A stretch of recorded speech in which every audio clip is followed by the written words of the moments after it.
Congenie is here with us. Brew, how much pressure is Brock Purdy under? All kidding aside, a lot. Oh. I mean, like, really. Like, I mean, we know the contract. $265 million, no trade clause. Yep. His position, that's not the pressure. But if he goes out there and doesn't play, because Mac has played well. Yeah. Like, I'm not, I think Brock is the legitimate starter, but there's no doubt Mac Jones has played well. There's no doubt Kyle Shanahan really liked him coming out of the draft, and that, looks like it would have been a good fit. But I think with Brock, until he either wins the Super Bowl, or I don't even think he's going to win an MVP award, but say he won an MVP award, there's going to always be doubts about him to a certain degree. And to some degree, if your backup comes and plays well, there can be doubts anyway. And remember with Dak, we joke about, I thought Cooper Rush. Mm-hmm. But Cooper Rush, they went 4-1. Dak, they were winning without Dak, so you heard some rumblings. So because of his pedigree, though, Mr. Irrelevant, Mac Jones being a guy that led Alabama to the national championship, was the 15th pick in the draft. Like, their pedigrees are so different that I think there's going to be those questions about Brock if he doesn't play well. And if he doesn't play well this week and say they lose to Arizona, then again, while his position seems secure, there's going to be chirping from the fan base. There's going to be, you've already heard it on TV in some, not just our show, but other shows. And so it will get louder and louder. Whether it's fair or not, it's going to get louder and louder if he doesn't play and they lose. And I think play well and they lose. Shanahan will play the better guy if he feels Mac's the better guy. Like, if they, and this is what I want to ask you, we all agree that Brock Purdy is the 49ers starting quarterback because of the contract, because of the no trade. But we also now have proof of concept that despite all of their injuries, this is a competitive football team. Yeah. This is a team that, and in the NFC right now, is in the thick of the playoff race. So if Brock comes out and plays really poorly and they lose, I personally could foresee a circumstance. Maybe it wouldn't just be a one-game quick trigger, but maybe they could blame it on the toe. That's what I was going to say. Bench, that they could say, you know what, we've tried this twice now. Yep. He thought he was ready. He wasn't ready. We're going to give him, a real sit. We're going to put him on the IR for 4 weeks and give him time to recover. And Mac Jones. So because Brock's almost coaching a potentially better position that they have this record because he could go on a real run. Yeah. But potentially worse position in that if they were 3-6 and Brock came out and played poorly, I think they could deal with it better than if the playoffs started today, we'd be in it and we want to stay in it. And they've already said the toe is not right or wrong. Not going to heal. It's not going to be 100% this year. Yeah, the willingness to make that decision really depends on how bought in everybody was on the decision to extend him. So were they in lockstep in the sense that he is absolutely our franchise quarterback, or was it pushed more by the GM or more by the head coach? If it's pushed more by the head coach, then he's going to try to keep justifying that decision. If it was pushed more by the GM and the owner and the head coach was on board, but maybe not 100% on board, then there's going to be a quicker window to pull them. And what I did is I went and I looked at how Brock Purdy played from this point last year, so this exact week last year, up to now, and it's not very good. He's 2-7. So starting this week last year, he's 2-7. He's missed 8 games, and he's thrown 12 touchdowns and 9 interceptions. Okay, well, that doesn't mean anything.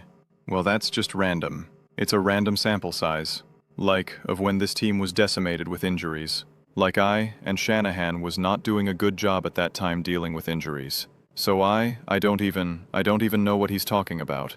That literally holds absolutely zero weight to anything that's relevant right now. Just because stats exist doesn't mean that we just, pluck them, I mean, it's just, let's just compare it, let's take a random sample size of what Tom Brady did in 2009.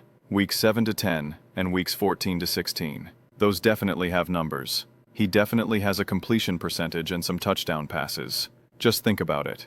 But in all seriousness, right now, there's a tremendous amount of pressure on Brock Purdy. Your back, the backup quarterback, has been playing great. He's been playing awesome. M. Jones has been awesome. That's the reality of the situation. He's been awesome. And we are in the peak now of the NFL of finally accepting and understanding coaching matters tremendously. And how we're seeing Sam Darnold accelerate. We're seeing Daniel Jones. Like we're seeing Baker. Like we're seeing M. Jones now. We're realizing maybe we reach conclusions on quarterbacks too soon. And it makes you kind of think, what? Seeing Joe Flacco with the Bengals. Coaching and roster matters. And you're starting to think like, what? What would have Joe Flacco looked like? I don't know if he had Andy Reid, Sean McVay, when he was in his 20s. Eli Manning, Eli Manning won a Super Bowl. He won 2 Super Bowls against Tom Brady. And it's like, yeah, the Giants weren't like the best run team and the best coach team. It's like, I don't know what. What if he played in a more offensive, forward, better run, franchise during that era? Like, I don't know, maybe we wouldn't use Eli Manning as kind of like, even Eli Manning won super, like, I don't know, And so we're at the peak of that, of recognizing, man, a lot of quarterbacks can win when the situation is right. And now you did pay Brock Purdy all this money, and understandably so, and he hasn't been playing, and his backup has been awesome. M. Jones has been awesome.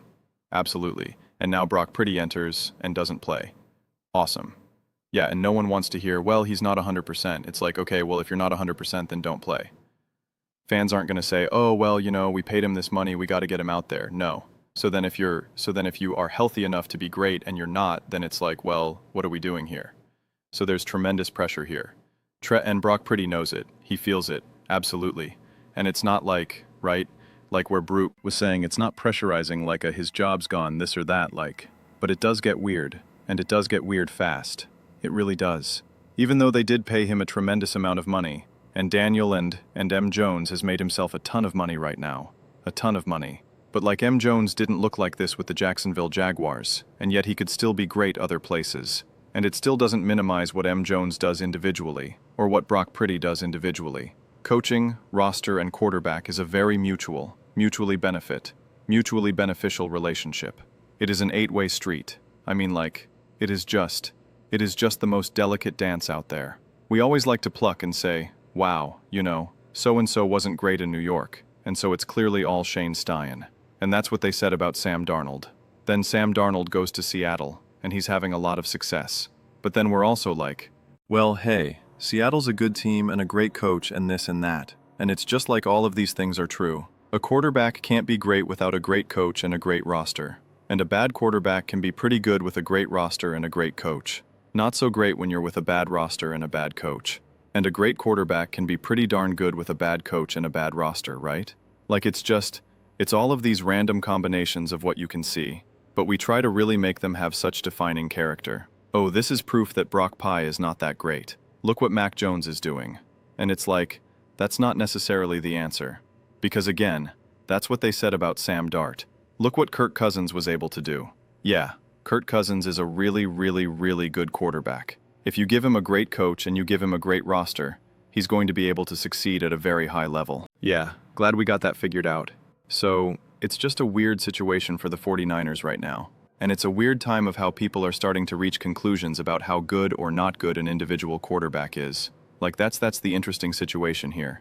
And so yeah, I think there's tremendous pressure on Brock Purdy. Tremendous pressure because if you're a fan sitting home watching this game, and if Brock Purdy doesn't look great, Brock Purdy's playing poorly, you are thinking, put M. Jones back in that game. People do that no matter what the situation is. I mean, everyone always loves the backup quarterback. Everyone. And there's really no true made man. I would say really the only true made men in the NFL. Patrick Mahomes, Josh Allen, Lamar Jackson, and Joe Burrow. It's a little bit harder with some of the older quarterbacks like a Stafford or whatnot because they're getting older. They're flirting with retirement. But let's not, focus on like the ones who are still obviously have like an entire runway of a career. Like they're the true made men where if they struggled for a couple years outside of it, like being a Lamar mobility issue or like a health issue with Josh Allen that they just struggled, you wouldn't really think about moving on from them. Jalen Hurd starts to struggle and he's playing poorly for next 2 years, they're like, maybe it's time to move on. Maybe what everyone was saying about Jalen Hurts is correct. Oh, he can't win without a stack. You know, whatever it is. You can maybe throw Justin Herbert in there, but I mean, Trevor Lawrence hasn't made Dak Prescott's at the point of his career where it's like he starts to struggle for a couple years in a row. It's like, all right, time to move on. He's past his prime. Goodbye. See you. Baker Mayfield, Sam Darnold, C, turn into a pumpkin. Daniel Jones, up, see you, A, pumpkin.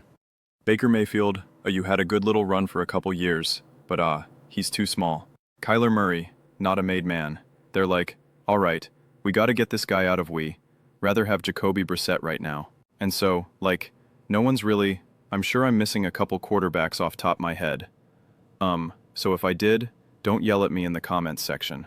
I can't think of every single quarterback at the exact moment. Yeah, it's just the way it goes. Now obviously, it gets complicated because they paid him so much money, but you can justify anything.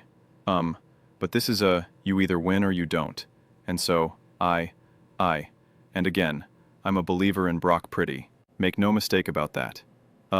I praised Brock Purdy for his success and always went after the people who tried to downplay what he's offered this team. You know, I think Brock Purdy has earned that right. But I'm just talking from a commentating standpoint of just like Wright Brock Purdy is not a made man where if he goes in now here and struggles and just doesn't look good, then that is a M. They're not like, oh, it's okay, we can kind of navigate this a little bit.